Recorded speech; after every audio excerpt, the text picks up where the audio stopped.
best thing I like about this one right now, starts right up. We're back, and obviously I think it's time to do some budget LS swap videos again.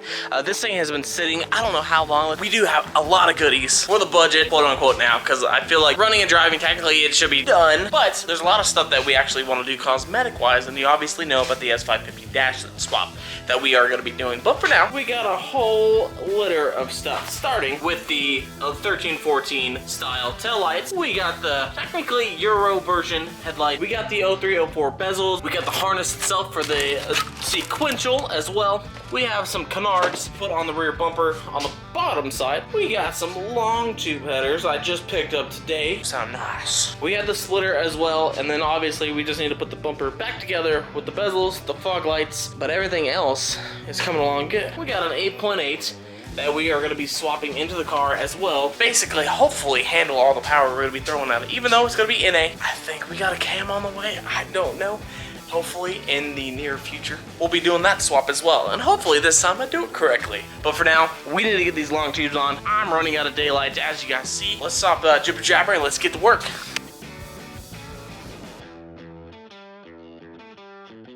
Let me tell you, putting long tubes on this budget LS swap Mustang is not fun. They are technically both on. I just gotta pretty much coil packs back on, valve covers, and then do the harness. What I kind of want to do is take this harness actually off and run it through one of the holes, because I don't like having the ECU kind of in the engine bay anymore. I really need to have it inside the car. That way, if I need to run any wires or something of the sort, tachometer, speedometer, temp gauge, oil gauge, any type of the gauges, I need to be able to access it from the inside and not run this huge mess of wires from the engine bay out, because it doesn't look good. I want to clean up this whole area here. That way I can build an intake system that goes down and around. It doesn't look like that. That's finally done. That took way too long. Probably won't ever do that again. Let's go ahead and put the headlights on. Let's get these taillights installed. That looks so good. I can't wait to put this on my car. And then let's get the fog lights on. Let's get the bumper put back on and making this thing look super nice again.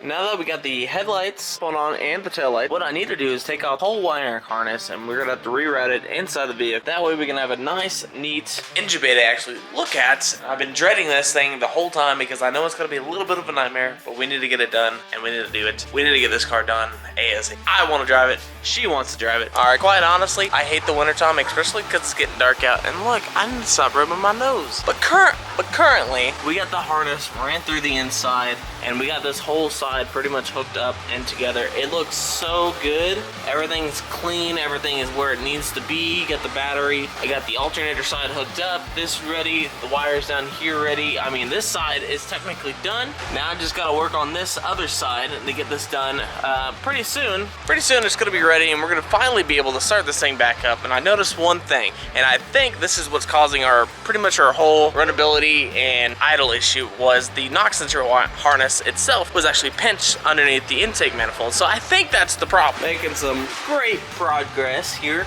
I got this whole left side, passenger side, done. It kind of sucked on the back wires. It's a little crammed in there it's a little crammed if I do say so myself, but everything else is plugged in. I saw a couple things that I pretty much rerouted, like the starter wires and stuff like that. I pretty much remade those shorter because I didn't need all that.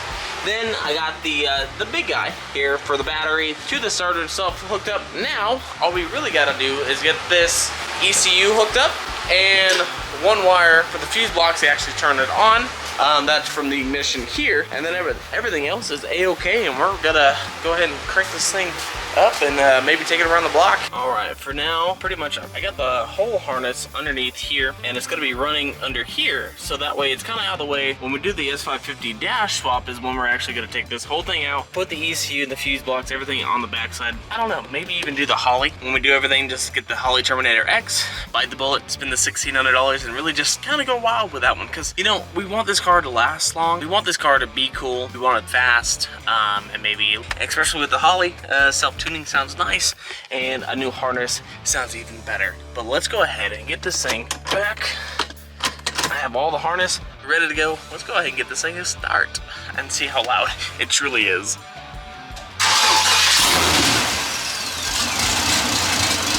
That's not that bad. It's still idling low though.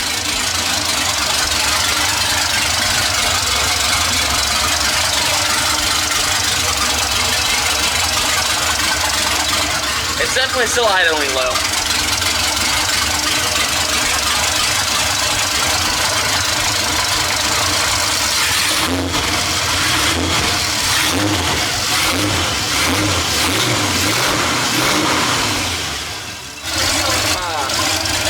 Leave it down below. What do you guys think? I don't know. Maybe the idle air control valve is bad.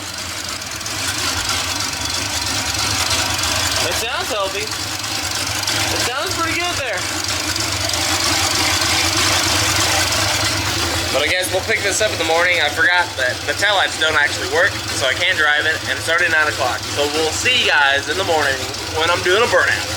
Ooh, I'll tell you what, putting a vehicle speed sensor on the 4L80 while everything is kind of jammed in there, kind of hurt your hand a little bit, okay? But it's doable, okay? I did get it repinned on the red or green connector. I think it's pin 22 is for the red wire. 3 is gonna be for your dark blue. So that's hooked up so that the transmission side should be done. And now I just need to figure out why on earth the idle air control valve is bad, because what it's doing is idling super low. As soon as you start it, it drops down the idle to like 500, super low. You put it in gear, I think it introduces some type of vacuum to it, and it just revs up, and I'm like, what is going on? So the first thing I want to do, I want to take this off and go see in the little parts room out back here if I have a stock one. If I have a stock one, I'm gonna throw that in, and hopefully, cross your fingers, not the that is actually good.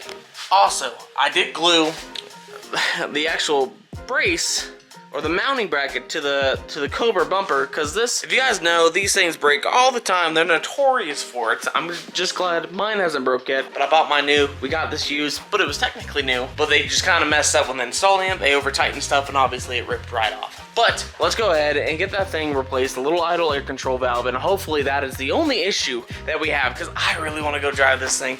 We need to put the seat back in it and make sure all the tires are completely torqued down, because I don't believe I torqued them down at all. I kind of just went, because these things need tires ASAP.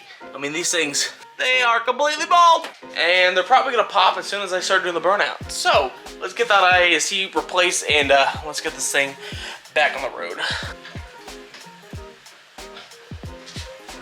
Now that the car is on the ground, we need to go ahead and start this thing up and make sure everything's working. I already went ahead and replaced the IAC with one that came off the foxbody.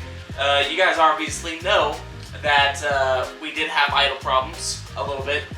Let's go ahead and start it back up. Make sure the first things first, check the oil level and check the coolant before I do anything else. And then let's go ahead and get this thing started and check for anything. Alright, moment of truth. Everything else is checked out good. Let's go ahead and crank her on up and make sure everything is A-okay.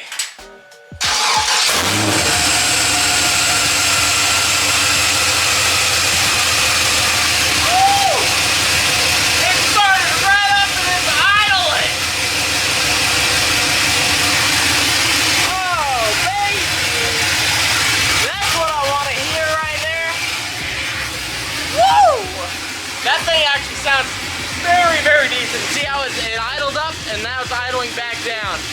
I think what I'm gonna do is probably order some OEM sensors. That way we don't have this type of issue. But man, it does sound very, very good. Lungs is installed. I think now we need to do a cam, honestly. Look at that shine, look at that thing, look. Look how pretty that looks.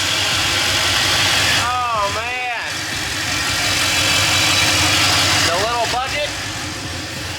swap Mustang that code there.